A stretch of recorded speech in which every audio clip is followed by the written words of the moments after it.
নিয়মিত আইওর সাথে আমাদের একটা নেগোসিয়েশন করতে হবে ফর এক্সটেনশন।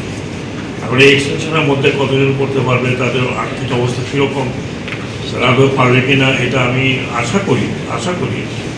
পরিবেশ বান্ধব ও আন্তর্জাতিক মানসম্পন্ন শিপ ব্রেকিং শিল্প গড়ে তুলতে হরা বার্তা দিয়ে নৌ পরিবহন উপদেষ্টা এম শাখাওয়াত হোসেন হইয়ে যে ইয়ার্গিন এখনও গ্রিন শিপইয়ার্ড সনদ অর্জনে ব্যর্থ তারারে আর ব্যবসা করার সুযোগ দন যেত না। 26 জুলাই শনিবার চট্টগ্রামের সীতাকুণ্ড উপজেলার সোনাইছড়ি ইউনিয়নের শীতলপুরত অবস্থিত কবির স্টিলর শিপ ব্রেকিং ইয়ার্ডত জাহাজ পুনঃ প্রক্রিয়াজাত কার্যক্রম পরিদর্শন যাইরে তিনি এই মন্তব্য করে।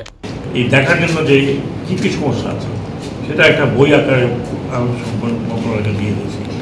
এটা মেন কাজ হচ্ছে শিল্প এবং বাণিজ্য দুটো এখন।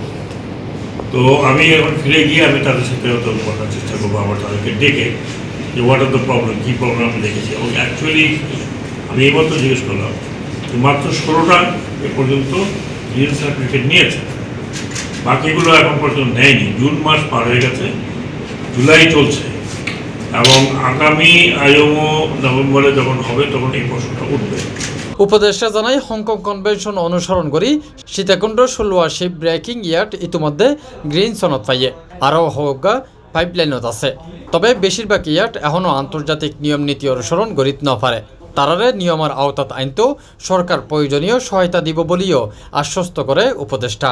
শিকার হচ্ছে বিশেষ করে এই লাল শ্রেণীর কারণে আমরা সফট লোনের ক্ষেত্রে বড় একটা বাধা তৈরি হয়েছে। ব্যাংক রিকোয়ারমেন্ট থেকে শুরু করে তাদের যে রিকোয়ারমেন্টগুলো আছে সেই রিকোয়ারমেন্টগুলো আমরা ফুলফিল করতে পারছি, যার কারণে প্রায় 3 দুইবার ইন্ডাস্ট্রি আমরা এখনো পর্যন্ত গ্রিনের পথে যেতে পারছি না। তো এটা একটা আমাদের বড় একটা বাধা। আর লাল শ্রেণীর কারণে পরিবেশগত ছাড়পত্র জাহাজের সেটা ইস্যু হয় পরিবেশ অধিদপ্তর ঢাকা থেকে।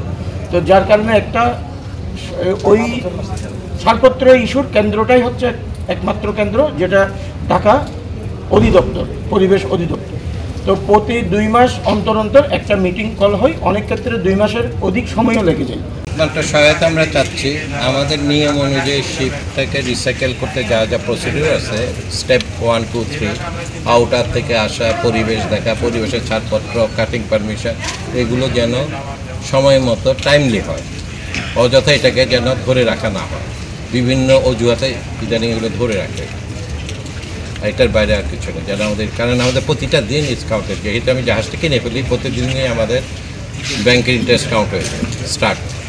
সরকার এখন গ্রিন শিপ ব্রেকিং নিশ্চিত গত্য দৃঢ় অবস্থানত।